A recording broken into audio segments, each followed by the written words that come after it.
Hello friends, আজকে আমরা আলোচনা করব নবম শ্রেণীর দ্বিতীয় মূল্যায়নের ভূগোল সাজেশন নিয়ে। চতুর্থ অধ্যায় ভূমিরূপ গঠনকারী প্রক্রিয়া ও পৃথিবীর বিভিন্ন ভূমিরূপ থেকে কয়টি সাজেশন দেব, যেটিকে তোমরা একটু ভালো করে দেখবে। তো চলো বেশি কথা না বাড়িয়ে ভিডিওটা স্টার্ট করা যাক। প্রথমে 2 নম্বরের কোয়েশ্চেন। 1. গিরিজনী আলোড়ন কাকে বলে? 2. মহীখাত কি? 3. অভিচারী পাত সীমানাকে ধ্বংসাত্মক সীমানা বলে কেন? 4. সুপ্ত আগ্নেয়গিরি বলতে কী বোঝো? উদাহরণ দাও। 5.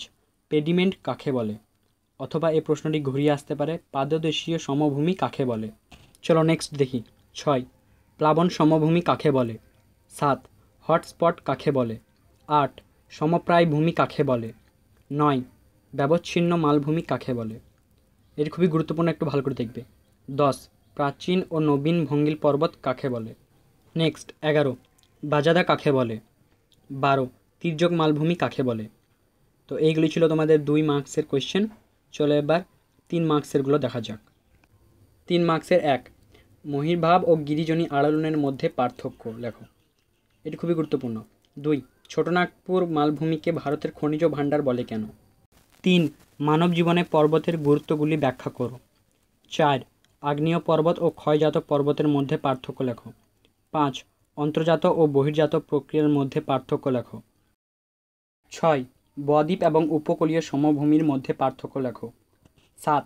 সমপ্রায় ভূমি ও পাদ সমভূমির মধ্যে পার্থক্য লেখো। 8. সঞ্চয়জাত পর্বত ও ক্ষয়জাত পর্বতের মধ্যে পার্থক্য লেখো। তো এগুলো ছিল তোমাদের 3 মার্কসের কোয়েশ্চেন। চলো এবার 5 মার্কসের কোয়েশ্চেনগুলো দেখা যাক। 5-এর 1. চিত্রসহ বিভিন্ন ধরনের সঞ্চয়জাত সমভূমির উৎপত্তি আলোচনা করো। 2. সঞ্চয়জাত পর্বতের বৈশিষ্ট্যগুলি সংক্ষেপে আলোচনা করো। 3. মালভূমির শ্রেণী বিভাগ করো এবং চিত্রসহ যে কোনো এক প্রকার মালভূমি ব্যাখ্যা করো। 4. চিত্রসহ স্তূপ পর্বত ও গ্রস্ত উপত্যকার উৎপত্তি ব্যাখ্যা করো। 5. মানব জীবনে মালভূমির গুরুত্ব বর্ণনা দাও।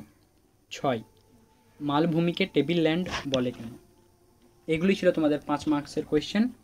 যদি তোমাদেরকে ভিডিওটা ভালো লাগে তাহলে সাবস্ক্রাইব এবং একটা লাইক করে দাও, এবং যদি আরও কোনো সাজেশনের প্রয়োজন হয় তাহলে তোমরা আমাকে কমেন্ট বক্সে জানাতে পারো।